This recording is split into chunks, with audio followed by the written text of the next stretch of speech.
we're privileged and welcome Texas State Representative Jean Wu as a new speaker. Asian American and other communities in Texas are building a strong coalition and rallying against Texas Senate Bills 147 and 552 across Texas. More in the plans, and Representative Jean Wu has been a leading voice for the broader communities and all Texans. Professor Stephen Pei has also been on the ground, so he will take over the floor and he will introduce Jean and lead the Q&A session after Jean's talk. So welcome, Jean.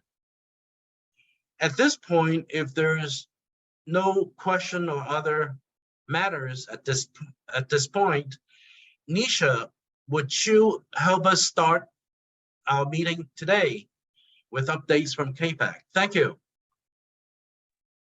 Sure, thanks, Jeremy, and thanks for having me on for another monthly meeting. Happy, of course, as always, to be with all of you again, and appreciate the accommodations on your end for future meetings as well for CAPAC and the congressional team. I just have a couple of quick updates today, not anything super extensive, but I do want to just flag, because we know that there was a discussion around Texas in particular, that is something that has been brought up to CAPAC's radar. Our Texas members have brought this up to CAPAC, and we are following it very closely. There's a lot of interest from our members in working on this issue, so looking forward to hearing more about that discussion, and happy to connect separately on how we can be most helpful when it comes to the Texas State Bill 147 and other similar things coming up in other places as well that we know are on people's radars. So I just want to make that just throw it out there that it's something we're certainly paying very close attention to, and look forward to continuing that discussion with you all. And then the other kind of major thing I wanted to update on was, as you all know, the Select Committee on Strategic Competition between the United States and the Chinese Communist Party has now been established, not just through the vote that was taken, but also Democratic committee members have been named. I just wanted to flag, this is something that is, again, a very big concern to our members. And it's something where we are watching closely in terms of what's going on this committee. We are very happy to see that we have CAPAC members, AAPI members, both named to the committee, and also as leadership of the committee in terms of ranking member Roger Krishnamurthy. And so it's something that our CAPAC members are certainly looking to follow very closely, and we'll be working with our members on the committee as we move forward as well, providing as much support as we can to them. So I don't have a whole lot more at this point, but I wanted to just point that out to everyone that we were able to successfully advocate for our members on that committee, and I'm looking forward to working with them very closely, and happy to take questions afterwards or do more in the chat if needed. And you'll know how to reach me. Thank you. Thank you, Nisha. And also, I think with your permission, would share your email in the meeting summary afterwards, as well as Casey's email. Absolutely. Feel free to share your email. Thank you. So at this point, let me turn the floor to Professor Stephen Pei and Representative Jean Wu. And thank you both for your tireless efforts and services. So Stephen, please take it away. Thank you, Jeremy. It's my honor and privilege to introduce Texas State Representative Jean Wu. He grew up in the Southwest Houston.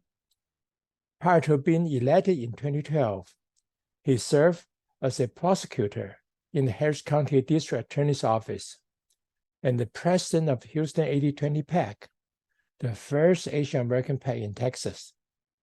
Now in his sixth term, Jean has been appointed to serve on the Appropriations Committee and sits on the subcommittee responsible for the funding of Texas education system. Jean also served on the Juvenile Justice and the Family Issues Committee. Jean's wife, Maya Shih, is also from China. He's an Emmy Award-winning journalist at KTRK TV Channel 13, the ABC-owned station in Houston. Been very, very busy with all the things going on. Thank you for your leadership. Yeah, we're actually in the middle of trying to get the we have another protest on next Saturday coming, so we're trying to get that scheduled. Anyways, so thank you for letting me speak. I really appreciate it, and thank you for everyone who's listening.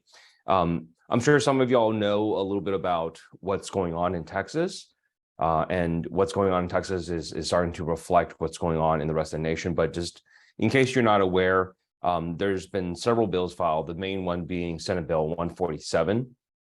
And this is a bill that I think in some of the press coverage, it's maybe not been made terribly clear, but basically the bill would say, the bill says that from 4 countries, China, Russia, North Korea, and Iran, if you are a citizen of one of those 4 countries, if this bill was signed into law, then you would not be able to purchase any type of real property, and you would not be able to transfer it past the enactment date. It would not be able to be transferred into your name. And I think what people like, there's been reaction from across the spectrum has been pretty mixed, and I think there's even a lot of people who are very, very liberal, very progressive, and say like, oh, what's the big deal? And I think people don't understand is that when the law says that no citizen of one of these countries can purchase property, what they're actually saying is that anybody who's here on a green card, anybody who's here on a visa, people who are waiting to become United States citizens, and just as my family had to wait almost a decade before getting our citizenship, they would not be able to purchase property. That means buy a home, start a business, do any number of things. And there's lots more provisions of the bill, but that's what's really at the heart of it, and what's really troubling, because if the concern is about national security, the concern is about the foreign actors, we've already passed that law. We passed that law in 2021. It was Senate Bill 2116, and it was signed into law, and it's already in effect. What this legislation adds to existing law is this provision that says no person, whether they have connections to the government or not, the law wouldn't care.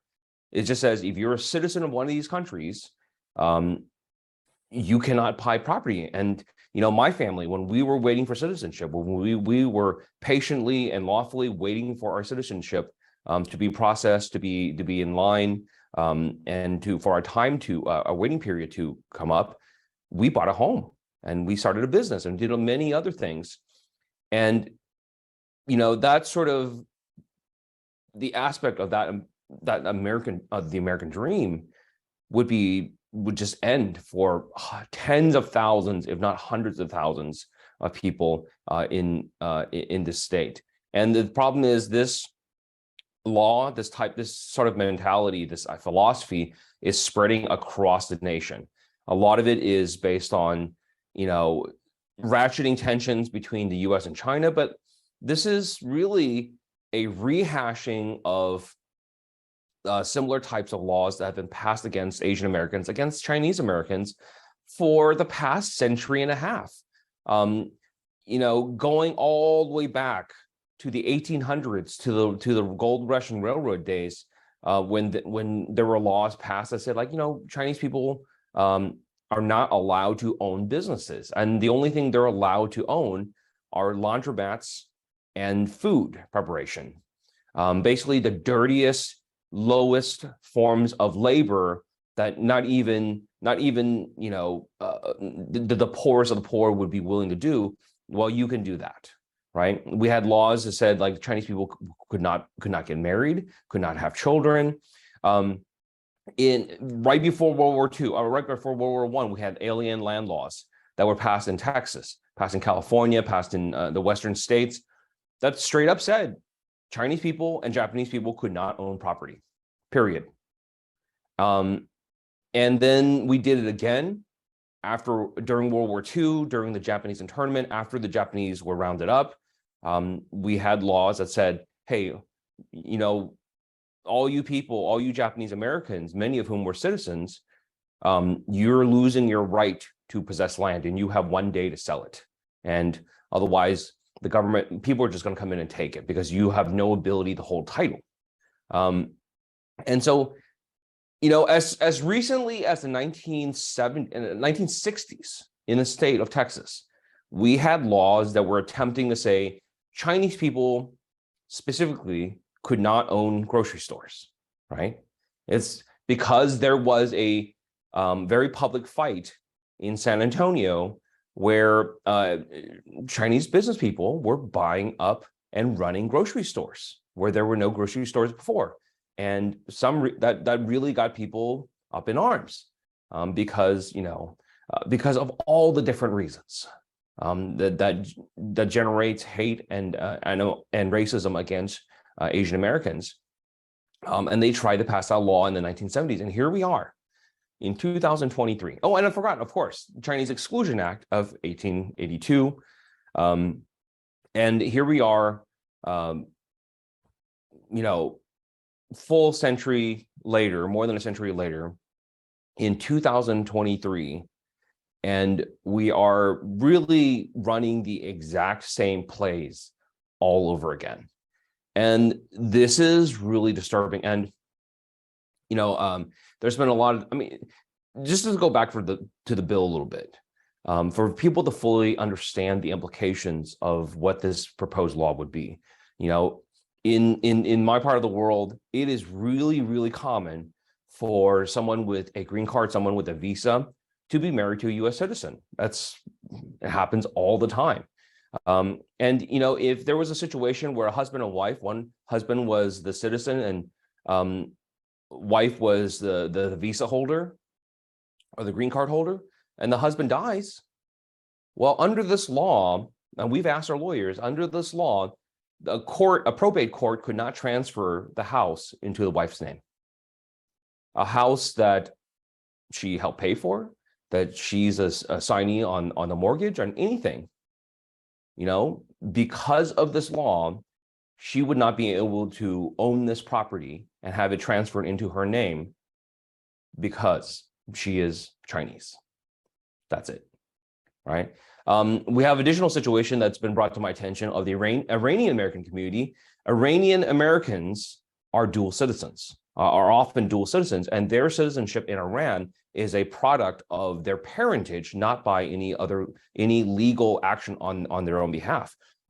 You are an Iranian citizen based on whether or not your parents were born in Iran.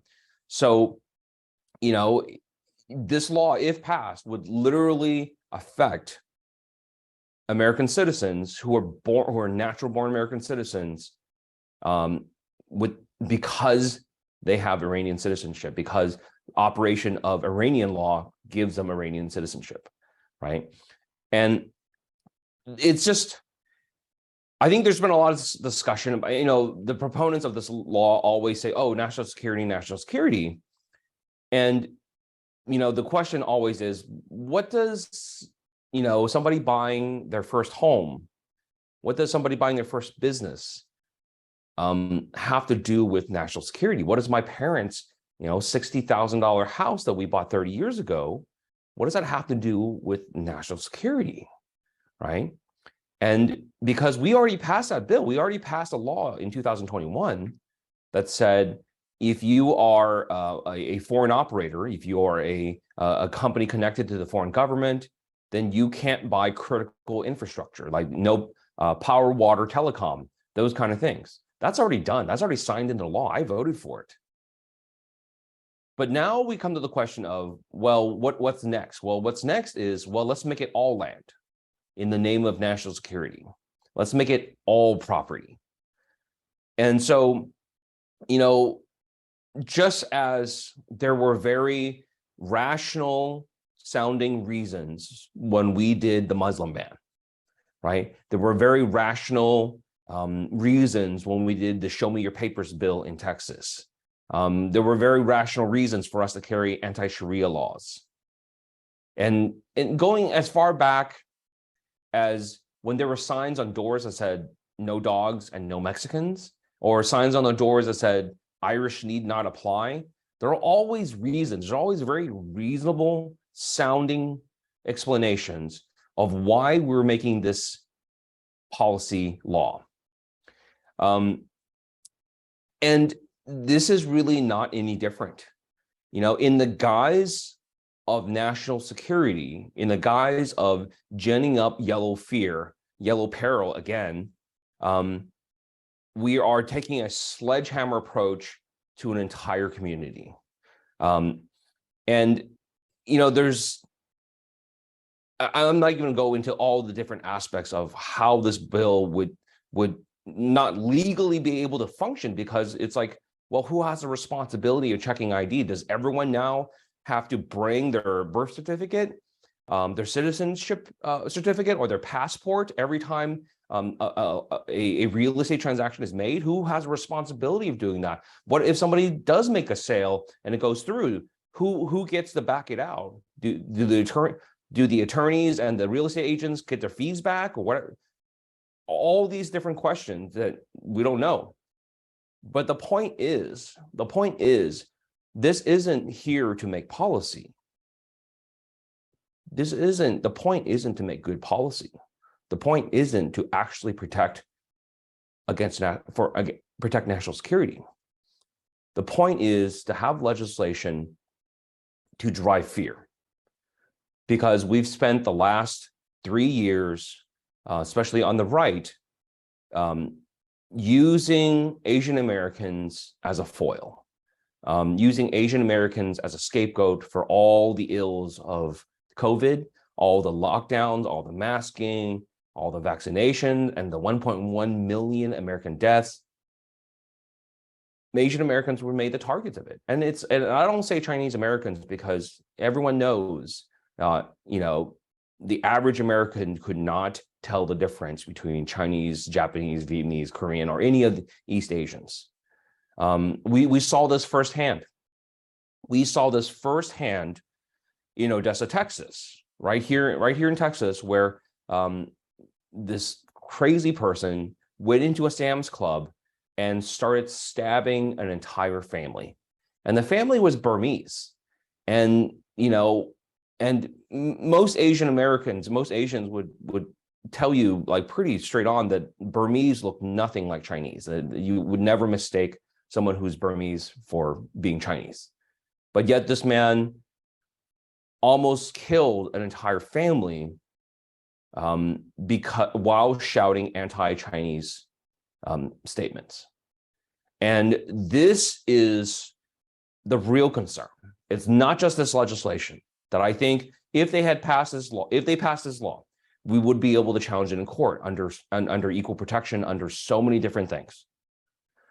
But for me, the real fear of this is that this sends a very public message to our society that it's open season, right? Every time that Trump tweeted out or made public statements about denigrating or mocking the Asian community, or talking about the Kung flu and anything like that, there was a reciprocal increase in attacks against the Asian community, right?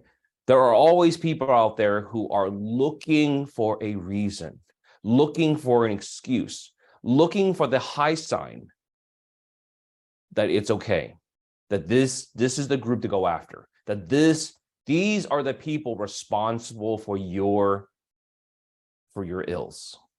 These are the people who must take the blame for everything you perceive to be wrong in our society. And being an Asian American, if you look at our history in this nation, if you look at often what little history has been left that has not been whitewashed and silenced, you can see that Asian Americans throughout the history of this nation for well over 100 years have been the scapegoats, have been treated as the scapegoats for everything that is wrong in this country. And some of it is simply, as we have often railed against, is simply because as Asian Americans, we'll never be American enough. that because of the way we look, because of the way we speak, because of our culture and whatever else, no matter how good your English is, no matter how successful you are, how much money you have, how many generations your family's been here, you will always be seen as an alien. You will always be seen as the perpetual other. And this is a continuation of that othering, right? If your intent was to actually deal with national security, there are ways to do that. There's ways like, for example, the federal government has CFIUS, which is a committee that reviews all foreign investments, not just Chinese, and reviews them for national security risks and any other potential harms. You could do that instead of taking the sledgehammer approach and smashing an entire community in the face. So I know that's a lot, but this is a concern for everyone. This is not a just Texas problem. This type of legislation is going to spread like wildfire because Governor DeSantis and Governor Abbott have chosen to make this sort of like barely concealed call to white nationalism and make Asian Americans a target. Then what that will mean is other, especially red states, are going to follow. And we've already seen that. This is type of legislation is starting to pop up everywhere, right? And we're going to see it more and more. And again, the concern is not just the public policy ramifications of this type of legislation, but it's also that this will be a public message, a dog whistle to racists, to bigots, to people who are mentally unstable, that it is open season. The government is declaring open season on Asian Americans. And that is what I'm truly afraid of, that my children will be accosted, that my mom will run into somebody when she goes shopping, that my wife, while she's doing her job, that something will happen, right? I've had the discussion in my family right now because of the stupid balloon incident, all this other stuff ramping up. You know, we're talking about whether or not somebody's going to drive in front of our house and start shooting. And it's not hard to imagine that happening. And that doesn't have to just be me. That could be any prominent Asian American. It could be someone who's not prominent. It could be just some random person, as we've seen time and time again in the last 3 years. It could just be some random person who's just on their way to work who takes a baseball bat to the head. So I think this is something we all need to fight. The one silver lining of this, of all this, is that I have seen the Asian American community, especially the Chinese community, mobilize and become engaged in a way that I have never seen before, and something that I've begged and prayed for the entirety of my decade in office. I'm hopeful that this newfound energy and engagement is enough, but we can't do this alone. And what I mean by that is, this is a problem that I know that the proponents of this type of legislation want to be able to isolate and say, hey, we're just against the Chinese. We're just against those people, and make everyone else other, right? Make us the other. But this has been done to many other communities. This targeting and isolation and scapegoating has been done to many other communities, including the Muslim community, the Latin American community, African American community, Jewish community. And what we're trying to do now is saying, not only does the Asian American community need to unite, not just the Chinese community needs to unite, but we need to unite all our entire coalition. Every community that's had this done to them needs to recognize that it's happening again. So one of the things I'm very grateful for is also that we in Texas just elected two of our two first South Asian representatives, our first Muslim American representatives, and we've now formed for the first time in our history, we formed an AAPI caucus in the Texas House. And I feel good marching forward, and we're gonna go try to hack this apart. So, Jim, sorry thank you for going your- on for so long. Okay, Jim, thank you for your leadership. I think not just in the recent event, but also over the years. I think this is your fifth term now. I think that we really appreciate your leadership. 6 now. Wow, boy, time goes by fast. I still remember you were the president of 80-20 PAC. That was a long time ago. Yeah, I think I would like to introduce representative of the rally organizers from Austin, from Dallas, and Houston to join us now. And may I ask all of you to turn on your video and identify yourself when you are introduced by raising your hand. The reason I would like to invite all of you, and in particular Jim, to talk to the national audience is, as Jim and I talked 3 weeks ago, this was a local event, but this will turn into a national event very soon. And it's happening now. And that's why 3 weeks ago, I also informed several key congressional offices to tell them to keep their eyes open. I'm very happy to report that yesterday evening, when we received the email from Nisha of CAPAC, she was having a conflict of schedule today. Then I told them you will all be here today, so she made the point to be here. And we sent Nisha and Casey to represent the CAPAC office here today. And let me introduce the representatives. In Austin, Chuck Wall and Katheryn Ho. Would you raise your hand to identify yourself? Chuck is an attorney in Austin. He initiated the Change.org petition against the SB 147 bill and was a speaker at the Austin rally in Austin on Sunday, January the 29th. Katheryn Ho is a graduate student at Harvard and the master of ceremony of the Austin rally, of which the Pan Haizhou is the lead organizer, who is not able to attend the meeting today. Thank you. Thank you for your introduction. Yeah, in Austin, Hailong and Jarlin are the board directors of the Dallas-Fort Worth Chinese Alliances and the organizers of the rally in Dallas on Sunday, January the 29th. DFWCA has been leading the anti-discrimination activity in the Dallas-Fort Worth area since 2013 protests against the ABC airing a clip of the child suggesting that killing everyone in China could be a solution to America's debt problem at the Jimmy Kimmel Live. Thank you for joining us from Dallas.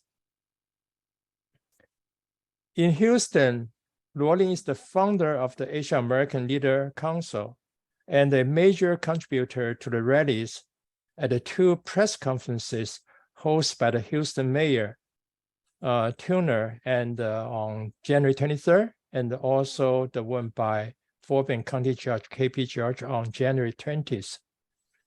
And Alice Yi is an officer of AALC in Austin and the co-founder of Asian Texan for Justice.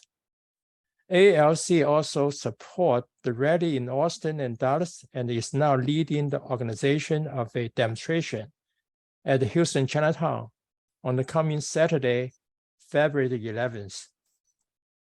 And finally, Dr. Helen Shih is the former board member of UCA and is now leading the efforts of United Chinese American in Houston. She is another major contributor to the Houston rallies at the 2 press conferences. She also supported the rallies in Austin and Dallas and actually participated at the Austin rally herself. She has played a major role in coordinating the response to both Asian and the mainstream medias and is the outreach director of the Houston demonstration this Saturday. So Jarlin, since you are really leading the coalition in Houston for the demonstration this Saturday, would you please take 2 minutes to tell us about the Houston demonstration this Saturday? Thank you, Dr. Pei, and thank you, our organizers for this forum. I'm very honored to have this opportunity to share some information about this demonstration going to be happened in February 11th. It's on Saturday at 10 to 12 o'clock. We are going to do the march, and we're waiting for the permit from the city. This effort is taken by our Rep. Jinwoo's office. And we organized a organizing committee and also assigned jobs for each one of them, who has Shih will be our Zhongzhihui, the commander-in-chief, and we have also Yang Deqin as the general coordinator, and general outreach director is Chao Gongxiang, Chao Boshi, Dr. Chao, and more, and also Mr. Pei is our advisor, and Alice also my partner. And Helen and Hailong and more is also in our not in the panel, but in the audience. Everybody is working very hard on their own role to mobilize the community, so can wake up more people to join this rally. And we are also producing lots of the materials we need to use for this rally. Materials is under printing, flyers and banners. It's a lot of work, and also the media is also going to make some special interview too. So I'm thinking about this is going to be a very inspiring rally for the community to start thinking about our future, our fate. Chinese Americans, like Jean said, has been under the nightmare hunting for 140 years. But lots of people still don't think about that. Lots of people still thinking, oh, we're still enjoying our life here. We're having a beautiful life. We're living under beautiful sunshine. You have huge taxes, land.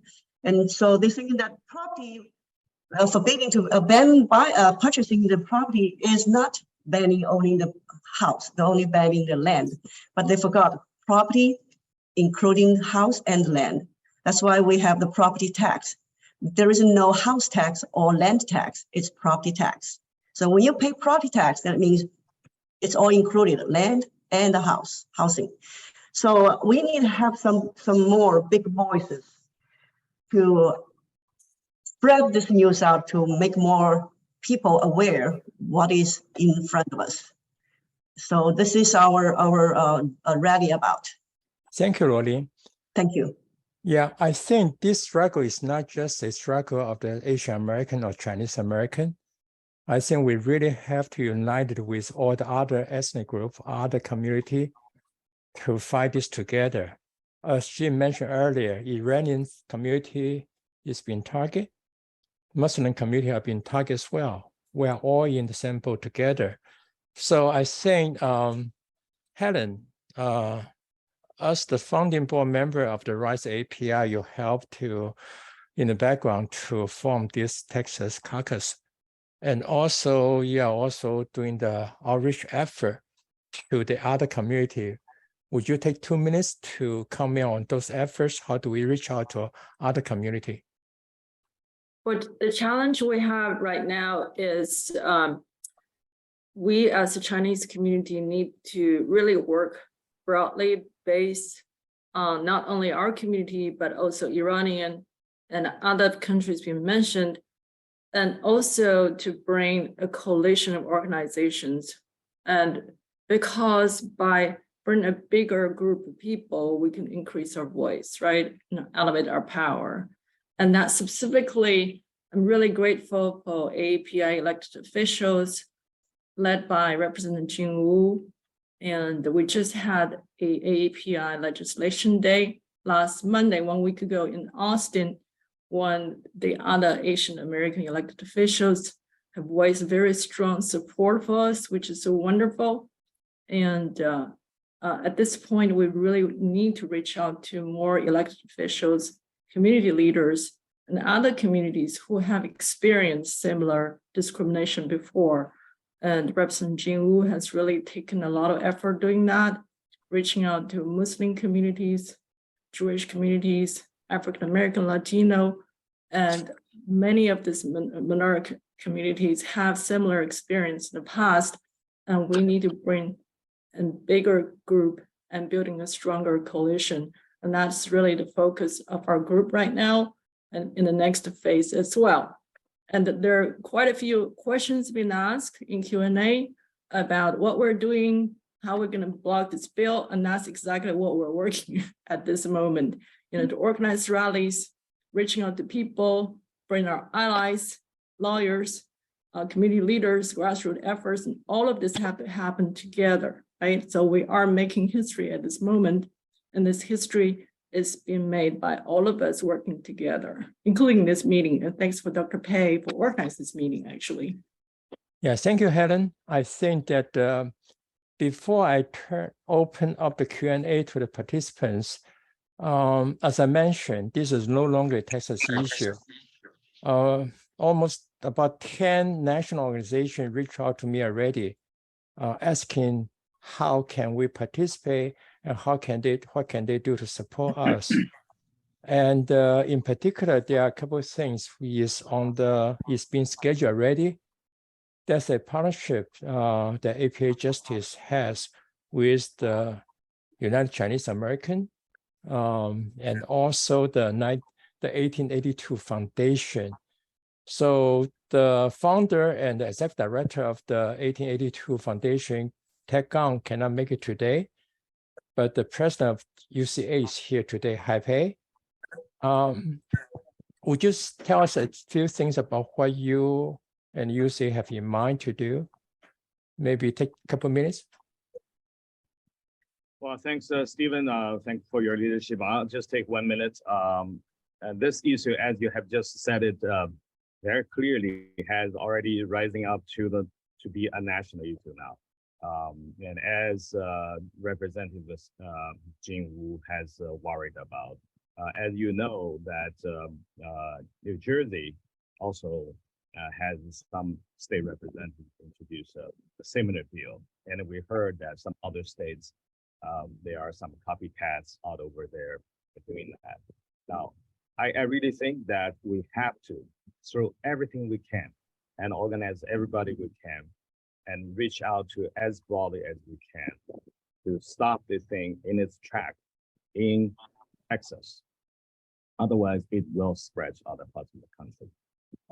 And that fear of not just a governmental action, but a societal paranoia against Asian and Chinese Americans is a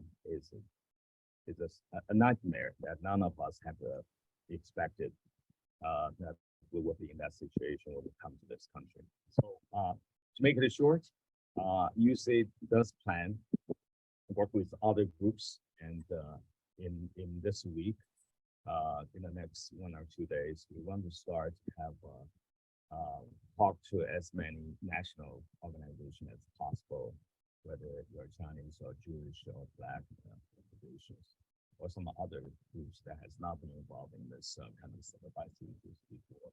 And we want Chinese American organizations also to work on that.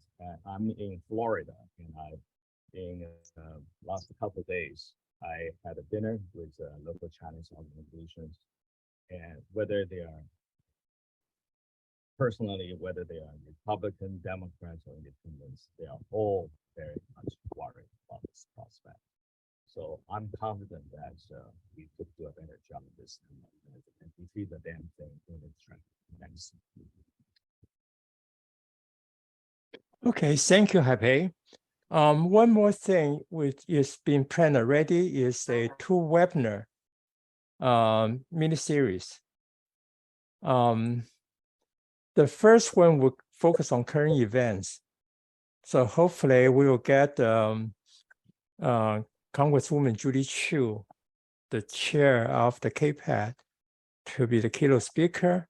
And also Attorney Kay Chu has agreed to speak. He's in China right now, but I think he'll be back in about a week right after the Houston rally. We will have a webinar to focus on the current event and also legal issues. This one will be, the second one will be led by the 1882 Foundation.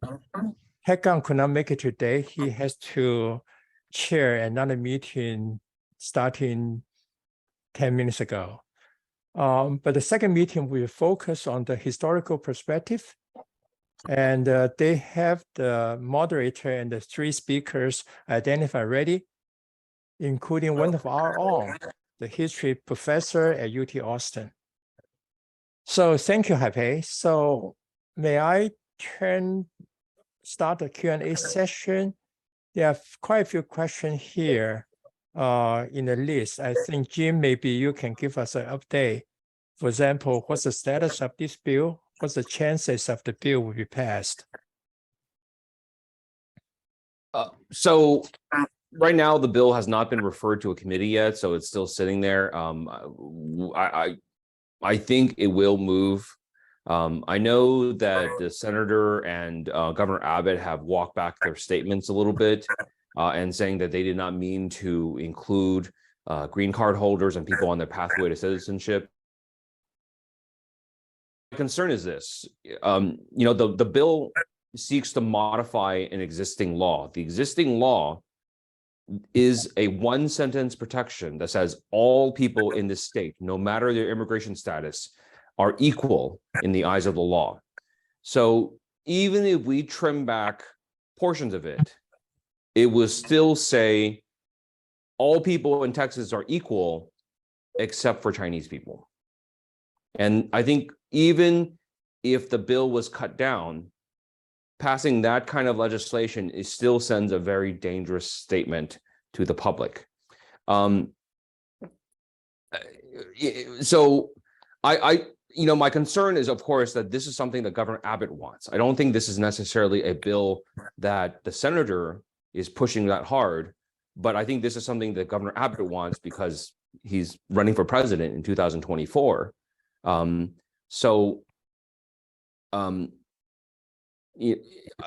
very concerned that this type of legislation will pass in one form or the other. And again, it's not necessarily the policy, right, that is bad. It's also the statement to the society, statement to the public, sort of a green light for more hate against the community. That this is now sanctioned by the government. That's my concern.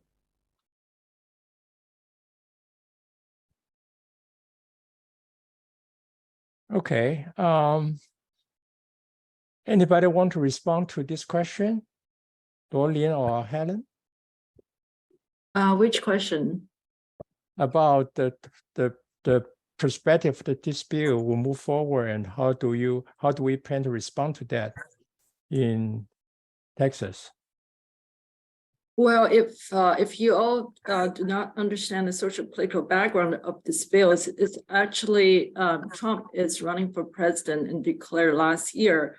And mid of January, there was a report on one of the media. I can send the link to you all, and saying that one of Trump's campaign platform is about banning Chinese investment and using that to attract more his voter base.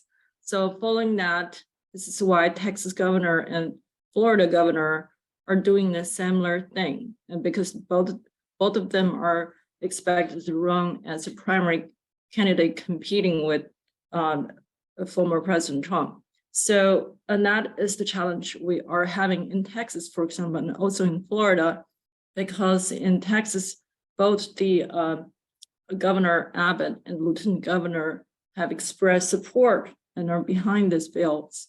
So the game we're playing in Texas is harder, because all of these political issues.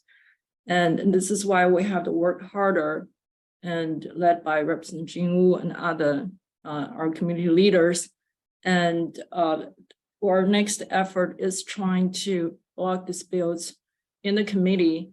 And apart from all the rallies going on, the group is also working on, going to some of these committee meetings and provide testimonies and other efforts. So there is really, again, as I said, it's a really coalition building process, and have to put our force in many different fronts.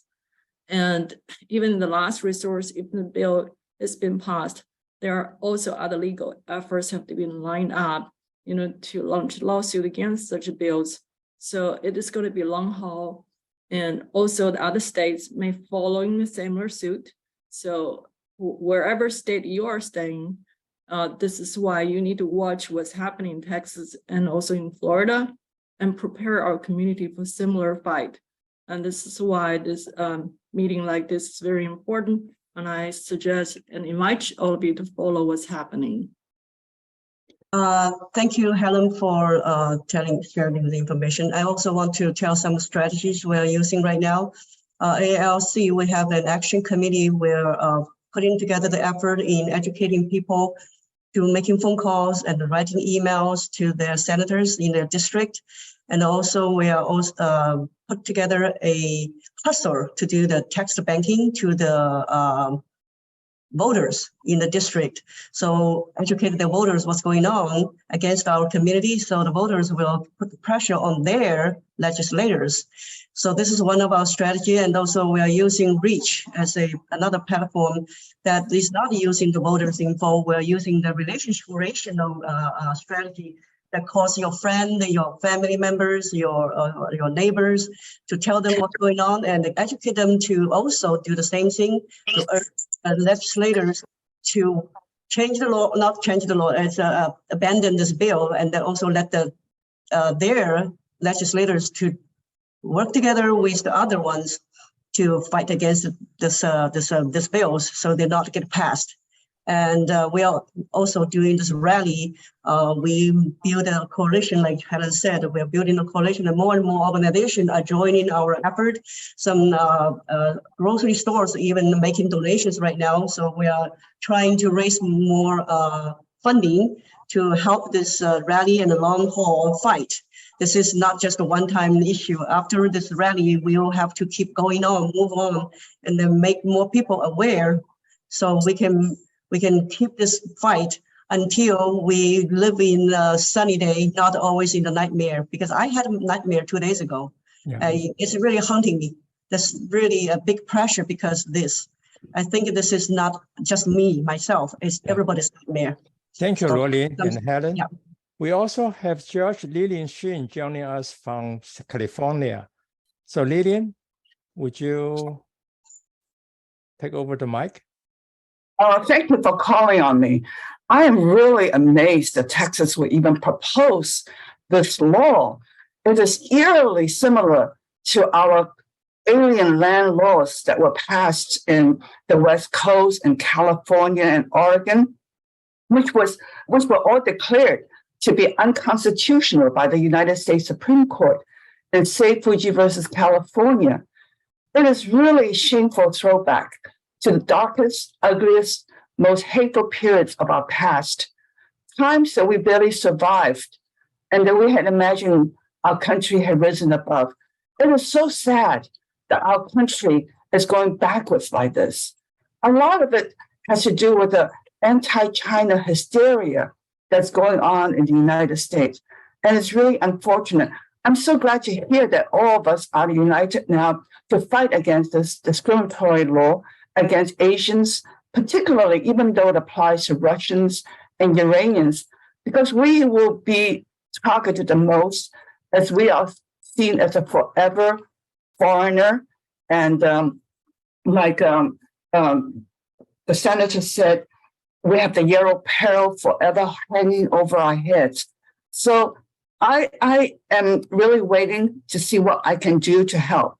We in the West Coast are really horrified that Texas would do something like this. And I hope it never gets to committee and never gets passed. But it is also an opportunity right now to use this legislation to bring awareness to our country everywhere that this kind of discrimination still exists against us. And it is really a very shameful throwback to the past. So it is an opportunity as well for us to stand up, talk more about how US-China policies affect domestic lives. And all this hysteria against China really is affecting all our lives in this country. So we have to all mobilize our efforts to try to improve US-China relationship and hopefully work against the passing of this legislation. Thank you so much. Thank you, Lillian. Jim, there's a question maybe you can answer.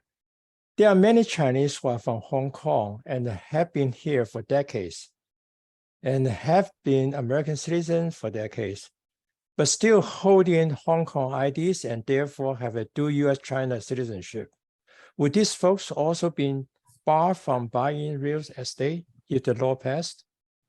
Yeah, so basically, people who have looked at this and understand that circumstance, basically all have said, yeah, this would apply to them because the law that they're trying to pass doesn't say you're exempt if you have dual citizenship. It says if you have citizenship in one of these 4 countries, which include dual citizen Iranians and dual citizen Hong Kong residents, they would be affected by this. And again, the point of this legislation was not to make good policy, right? If you wanted to make good policy, you would have thought of all these different things. You would talk to different people, talk to experts, and figure out a way to do this and not impact people who you do not intend to harm.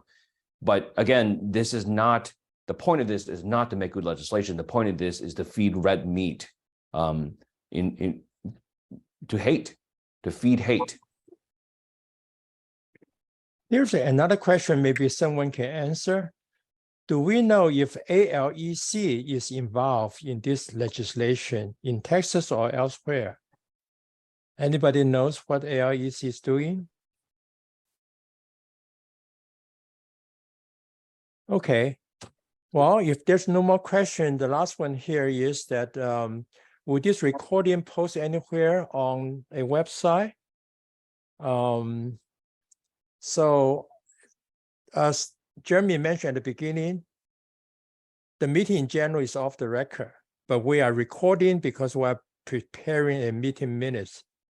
But with the consent of all the participants and all the speakers, then the video may be posted on YouTube and on the APA Justice website. When that happens, it will be publicized in the APA Justice newsletter, and you will know where to read it.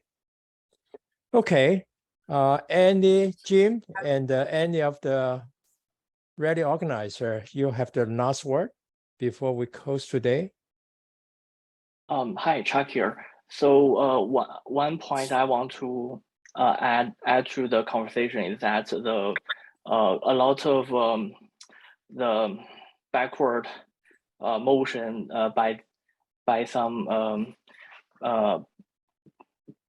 from the right side are based on the great replacement theory that's gaining more momentum and mainstream, that can be seen from the anti-abortion movement, that can be seen on the Asian hate, and on the other side. So I just want to point out that we should reach out to more ally, not just in our Chinese community and in the greater Asian community, and as well as all the minority communities to like work together on against this this evil theory that's gaining more and more mainstream.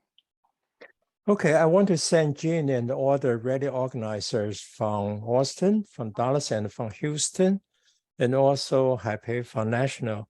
At this point, let me turn it back to Jeremy.